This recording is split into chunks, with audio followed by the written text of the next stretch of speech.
시청자 여러분 안녕하십니까? 채널 30 WBS 초대석의 유관일입니다. 오늘은 특허 전문가이신 권상철 미국 변리사님을 모셨습니다. 변리사님 안녕하세요. 네, 안녕하세요. 반갑습니다. 네, 귀한 시간 내서 고맙고요. 우리 먼저 시청자들께 인사 말씀 좀 해주시죠. 안녕하세요. WBS 시청자님들 만나 뵙게 돼서 반갑습니다. 저는 미국 변리사 권상철입니다.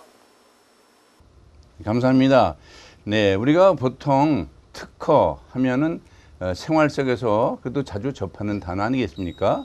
네, 그러면서도 과연 특허가 무엇이냐 하면 또 금방 답하기 또 힘든 게 특허인데 변리사님께서 이 특허의 정의랄까 한번 말씀해 주시죠. 예. 특허는 한자로 말하면은 특별히 허가한다 그런 뜻이고요. 예.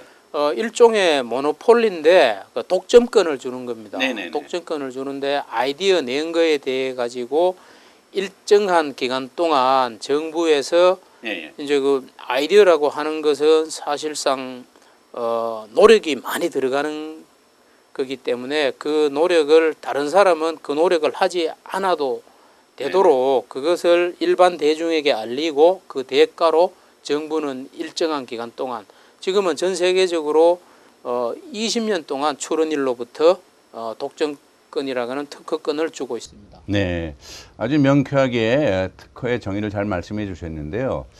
이게 특허가 보통 요건 아무도 모르겠다, 나만 알고 있는 거 아닌가 이렇게 생각하는 이제 우리 인간의 그 두뇌가 굉장히 명석하지 않겠습니까? 네네. 이게 아주 오래전부터 이렇게 있어 왔지 않나 이런 개념을 한번 생각해 보는데요. 네. 특허의 역사랄까 그리고 아울러서 지금 현황은 어떻게 되어 있는지 좀 설명을 해 주시죠. 네. 특허는 네. 원래 그 특허의 기본적으로 특허라고 하는 것은 아마 그 BC 500년 전 그리스 로마 시대 때부터 있었다고 합니다. 그런데 예, 현대적인 네. 현대 근대적인 것은 이탈리아 베네치아, 네네. 예, 베네치아에서 시작이 됐고요. 그리고 그것이 영국으로 영국에서 좀 더 근대적인 걸로 발달이 됐고, 그래서 그것이 이제 산업혁명이 지나고 미국으로 넘어와서 미국은 1790년에 네. 최초로 특허법이 제정이 됐습니다. 아, 그렇군요. 저희들이 일반적으로 생각한 것보다 정말 먼 아주 오래전부터 특허에 대해서 이렇게 나와 있네요. 정말 다시 한번 특허가 우리 일반적인 그 생활 속에 삶 속에 많은 도움과 흔히 말하는 필요는 발명의 어머니라는 그것을 해결해주는 분야의 하나가 아니겠습니까? 예, 그렇다면 우리가 특허를 이해하려면은 과연 특허가 어떤 종류가 있는지 그 종류와 아울러서 좀 이해를 좀 돕게 말씀해 주시죠. 네네. 특허의 종류는 한국으로 보면 특허하고 실용신안 그렇게 네네. 갈라져 있습니다. 특허는 좀 더 기술적으로 보면 예. 어려운 것, 이제 그걸 특허로 분류해서 출연을 할 수가 있고요. 조금 더 쉬운 거는 실용신안, 그리고 네네. 이제 물체의 형상 이런 예. 것들은 디자인 특허로 출원할 수 있습니다. 네. 그리고 식물 특허도 있습니다. 아, 그래요? 예.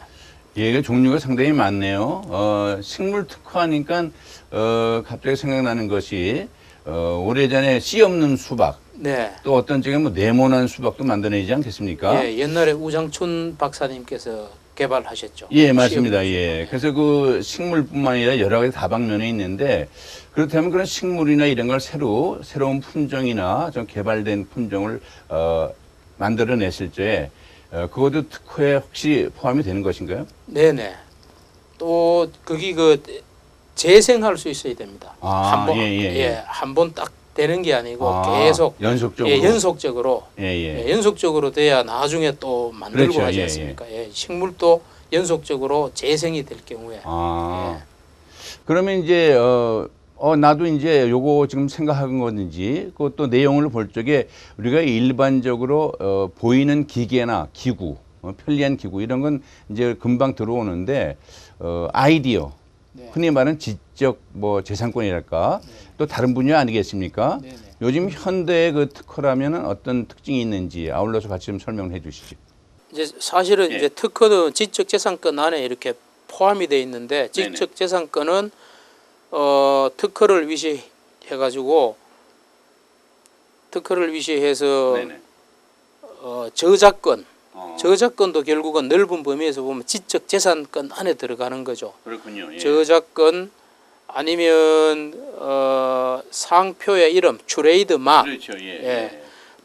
맥도날드 이런 것들은 또 트레이드 드레스 뭐 이런 네. 여러 가지 분야가 있습니다. 그 중에서 이제 특허는 한 개의 분야죠. 굉장히 그 중요한 위치를 차지하고 네. 있습니다. 그렇다면 이제 내가 발명자단 말이죠. 이제 추론자가 되는데 누구도 이제 이걸 범접하지 못하게 이제 익스클루시브하게 이제 받아야 되지 않겠습니까? 그렇죠. 그럼 이제 특허를 받아야 되는데 그 특허를 받는 절차랄까 그리고 이제 본인이 발명자나 추론자가 본인이 직접 할 수있지 않겠습니까? 네, 그런데 이제 그렇습니다. 지금 나오고 계시는 이제 권 변리사처럼 변리사님을 꼭 통해야 되는 경우도 있는데 본인이 할 때와 또 변리사님을 통할 때 그 차이점을 좀 아울러 좀 같이 설명을 해주시죠. 네네. 일단 그 말씀하신 대로 네. 어느 누구든지 특허를 출원을 할 수 있습니다. 네네. 예, 출원을 할 수가 있고 또 기본적으로 전 세계적으로 네. 선출원주의이기 때문에 선출원주의라고 하는 거는 일단 특허를 출원을 해야 됩니다. 그렇죠. 예. 옛날에 이제 법이 바뀌기 전에 미국은 선발명주의인데 선발명주의는 발명을 미리 한 사람한테 특허를 일단은 주는 걸로 그렇게 되어 있습니다. 그게 이제 선출원주의이기 때문에 출원을 미리 하는 사람이 이제 기본적인 우선권을 갖는 겁니다. 네네. 그 과정에서는 이제 심사 청구를 통해 가지고 네네. 이제 심사관하고 이렇게 그 심사관하고 특허를 줄 건지 말 건지를 계속 그 중간 사건 그는 이제 과정을 거쳐서 심사를 받는데 네네. 그 과정에서 굉장히 그 쉽지가 않기 때문에 특허법하고 이 특허법 하에서 특허를 주는 거기 때문에 그렇죠. 심사관을 결국은 설득을 시켜야 됩니다. 예, 그렇기 예. 때문에 그게 개인이 할 수도 있는데 그것보다가는 전문가들이 변리사라고 하는 전문가가 있기 때문에 그 전문가를 통해서 하는 것이 유리하고요. 그리고 이 현재는 굉장히 그 기술이 다양하기 때문에 비슷한 기술이 많이 나와 있거든요. 그렇죠. 그래서 예. 그 비슷한 기술에 대해서 심사관한테 잘 설명을 해야 특허를 받을 수가 있는데 이제 그렇게 하기 위해서는 아무래도 그 전문가의 힘을 빌리는 것이 제가 판단할 때는 유리할 것으로 생각이 됩니다. 네, 저도 뭐 동의합니다. 이제 물론 이제 본인이 하게 되면은 조금 이제 비용은 절감될 수가 있겠지만은 본인이 네, 그렇죠. 처음 발명한 거라고 생각할 수 있지만 그것이 또 이미 나와 있는 것도 있을 수 있지 않겠습니까? 네, 그렇죠. 또 지금 말씀하신 대로 그 심사관을 설득해야 될 내용이 있을 때는 오히려 그 전문가이신 변리사님을 통하면은 여러 가지로 좋은 결과가 나오지 않을까 그렇게 생각해 보고요. 그렇다면 어떻게 미국과 한국의 그 특허의 차이점이 있다면 큰 차이점이 무엇이라고 생각하십니까? 예, 일단 기본적으로 미국은 특허하고 디자인 출원으로 보면은 그렇게 이제 두 가지를 출원을 할 수가 있는데요. 한국은 특허가 두 가지로 분리가 되어 있습니다. 특허하고 실용신안. 조금 고도한 발명은 특허로 출원하고 그렇지 않은 것은 실용신안으로 출원을 할 수 있습니다. 예. 그리고 그것은 그 중국이나 독일 또 한국하고 마찬가지로 특허 실용신안으로 분리해서 출원을 할 수 있습니다. 그런 차이점이 있고요. 네. 미국은 가출원 제도라고 이제 프로비저널 어플리케이션 제도가 있습니다. 한국은 이제 그게 없죠. 아, 그 차이가 있네요. 네네. 예, 그러면 이제 그 실용신안 이거는 우리가 한국에서 어떤 제품 보면 뒤에 써 있는 네. 번호랑 나온 거 여러 네, 번 봤어요. 그렇죠. 많이 그게 보셨을 겁니다. 그게 예, 좀 차이가 있군요. 네네. 예, 그래서 우리가 인류 역사를 볼 적에 뭐 다이너마이트라든지 이런 것도 굉장히 획기적인 발명품 아니겠습니까? 좋게만 쓰이면요.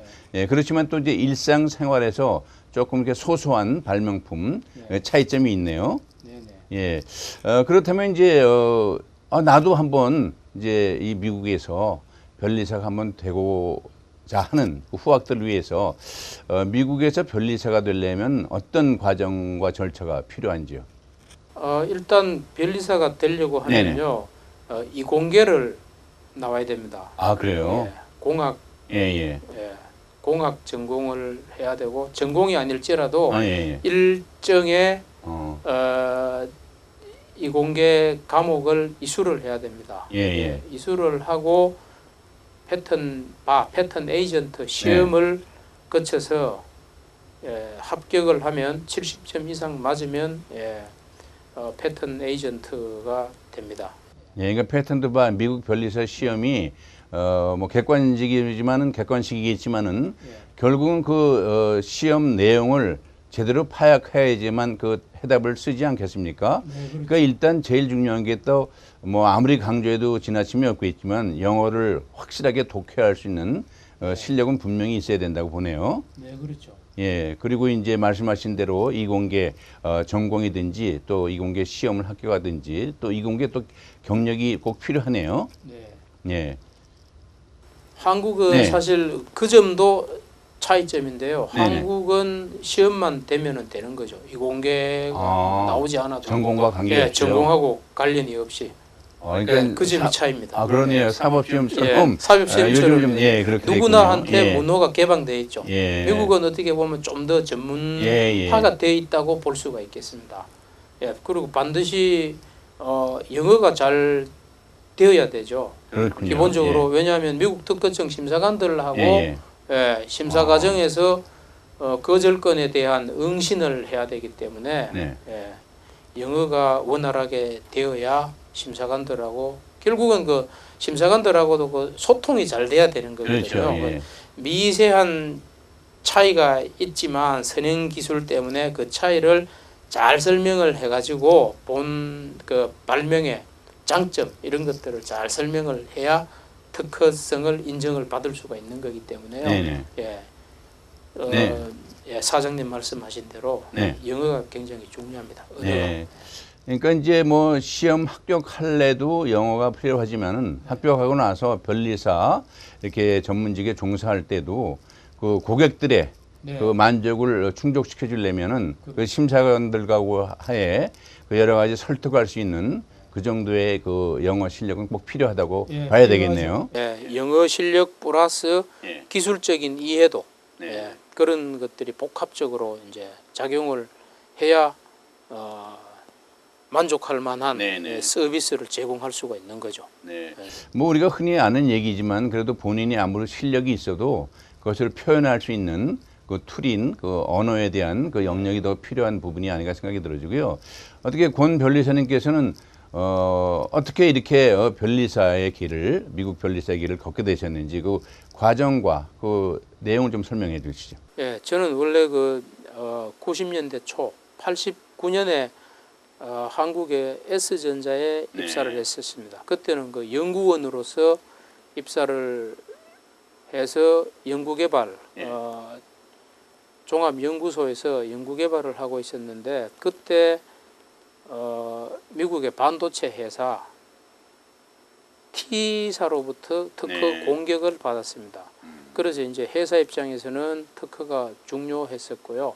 저 입장에서도 이제 특허는 기본적으로 과거에 보면은 이제 창과 칼을 가지고 싸우는데 현대에는 그런 전쟁보다는 이제 산업 전쟁인데 산업 전쟁에서 특허는 그 과거의 재래식 전쟁에 있어서의 창과 방패의 역할을 할 수 있는 게 특허인 걸로 저는 인식을 하고 특허 쪽에 아주 그 관심도 많았고 그래서 이제 특허 업무를 하게 되었죠.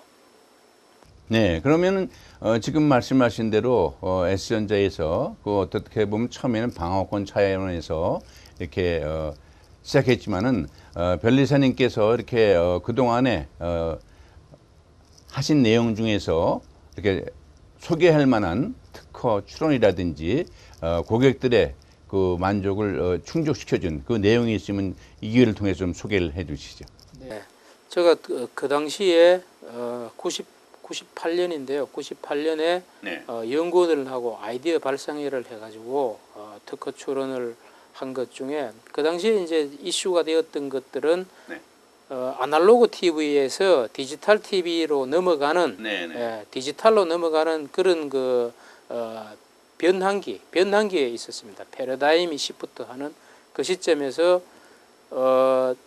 출원을 하게 된 건인데 채널이 아날로그 TV는 채널이 메이저 채널 말하자면 1번, 30번 이런 네네네. 것밖에 없었는데 디지털로 넘어가면서 데이터량을 많이 전송을 할 수 있게 되어서 채널 30 안에도 채널 30 다시 1, 다시 2, 다시 3, 다시 4라고 할 수 있는 그 4개 아니면은 더 많은 채널을 실을 수가 있었기 때문에 네네. 그 마이너 채널에 대한 욕구가 있었습니다. 그리고 아까 말씀하신 대로 필요는 발명의 어머니라고 말씀하신 것처럼 이제 그렇지만 그 리모컨은 0부터 10까지밖에 더 이상을 표현할 수가 없죠. 그렇죠. 예. 더 많이 하면 이제 커져야 되니까 예, 그러면은 예. 말이 안 되기 때문에 그렇죠. 그때 아이디어를 내고 출원한 그 출원이 네네. 16년이 지나고 특허청하고 그러니까 특허청 심사관하고 계속 싸운 거죠. 그래서 등록이 되어서 20년 동안 그 권리를 보장받는 거죠. 그럼 미국 특허를 미국 그 TV를 보면 좌우지간 거기에는 그 특허를 침해하지 않을 수가 없는 거죠. 아, 예. 예, 제가 연구원들하고 아이디어 발상회를 하고 네네. 발명을 해가지고 특허 출원을 한 것에 대한 사실은 시청료에는 그 로얄티가 들어가 있는 겁니다. 그렇군요. 시청료 내지는 그 TV를 사는 순간에 로얄티까지 포함되어 있는 거죠.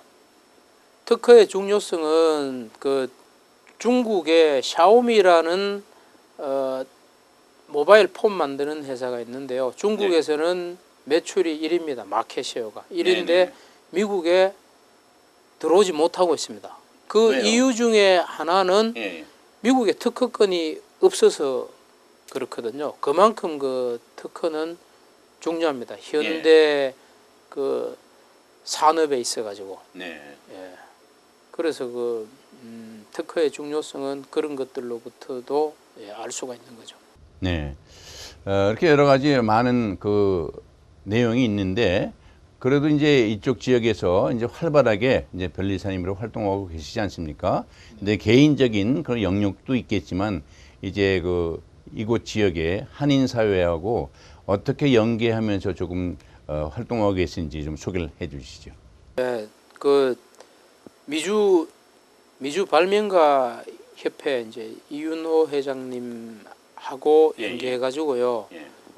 세미나도 발표하고 네, 좌우지간 특허 출원을 어떻게 잘 해가지고 네.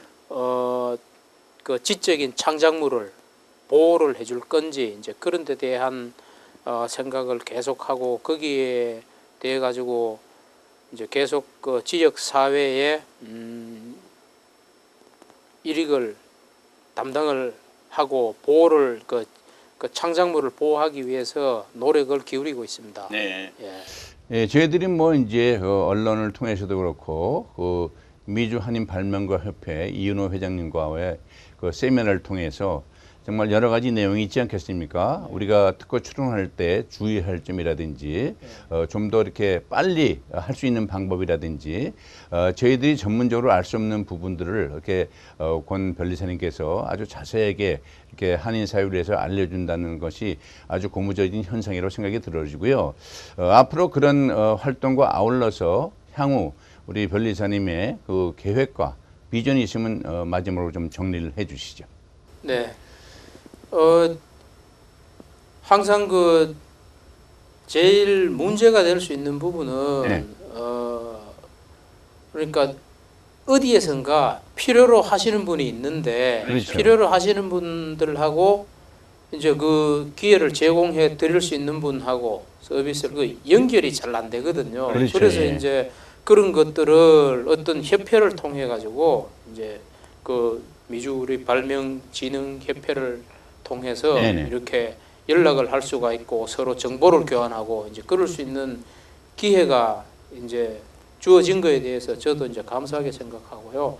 그 전에는 뭐 사실 저는 이제 한국의 대기업이나 정부 출연기관 이런 네네. 쪽을 대상으로 해가지고 네네.